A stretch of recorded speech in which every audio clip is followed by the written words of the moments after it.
Ce matin-là, le Béotug vient de rentrer dans le port de Miquelon après 4 jours de pêche.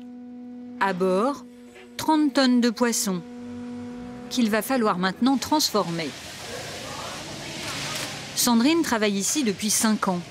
Ouvrière à l'usine, c'est elle qui va laver, mesurer, trier et téter avant que ces flétans finissent sur le marché américain pour les plus gros, en filet pour certains ou en bâtonnets de poissons pour les autres. En équipe, on lave le flétan.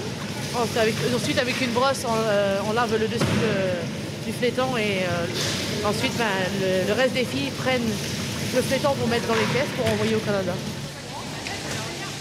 Sous la houlette de Philippe Bas, l'usine de Miquelon est la dernière sur l'archipel. Depuis le moratoire de 1992 qui a réduit de plus de 90% les quotas de pêche, l'activité est moribonde. Les jeunes aujourd'hui se tournent vers d'autres métiers parce que la pêche, surtout au moment où, avec les quotas qu'on peut avoir aujourd'hui, les jeunes savent très bien qu'ils n'auront pas du travail à l'année. Ça va être, même s'il y a une usine qui reprend sur Saint-Pierre, ce sera du travail saisonnier. Depuis 2 ans, les quais du port de Saint-Pierre sont déserts. Si l'usine de pêche est à l'abandon, à l'intérieur, tout est resté intact.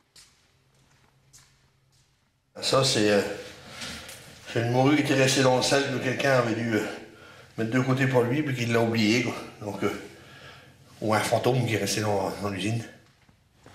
Carl Beaupertuis connaît chaque recoin de l'usine. Il a coupé ici ses premiers poissons à l'âge de 15 ans. J'ai débuté ma carrière ici, je crois que c'est en décembre 1976. C'était comment? C'était plein de monde déjà.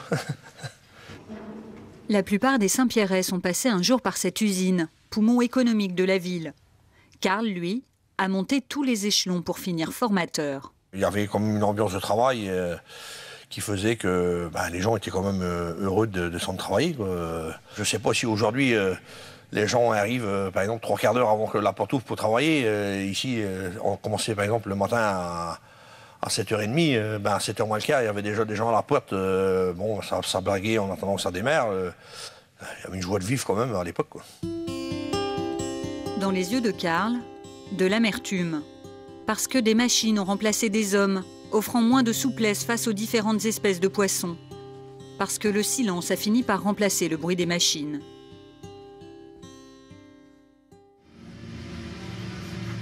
Pour éviter le même désastre, l'usine de Miquelon mise sur l'élevage de coquilles Saint-Jacques.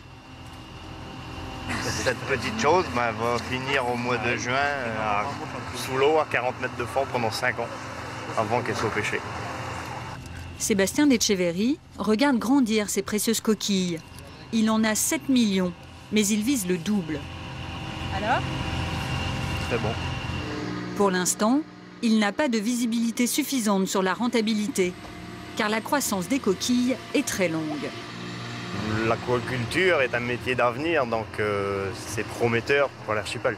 Plein de petites unités aquacoles sur d'autres espèces pourraient peut-être faire une économie à un moment donné, oui. Le site emploie déjà 18 personnes, mais avec une aide supplémentaire de l'État, Sébastien se verrait bien s'agrandir. À 52 ans, Carl ne baisse pas les bras. Aujourd'hui, il a son propre navire. J'ai pris une autre option, c'est de retourner à l'école pour pouvoir aller sur des plus gros bateaux pour exploiter des espèces plus loin et plus longtemps. Et vos copains de l'usine? C'est un peu éparpillé. Entre la préfecture, le conseil général et puis la mairie, je crois qu'ils ont absorbé à peu près tout le monde, quoi. Donc derrière ça, on voit que quand même, avec quelque part, il y avait une volonté d'arrêter tout ça à Saint-Pierre. Ouais. L'industrie aura épuisé la ressource. Les Terre-Neuve ne sont plus qu'une légende. Mais en chaque Saint-Pierrais, un pêcheur sommeille. Le destin de l'archipel est nécessairement lié à l'océan.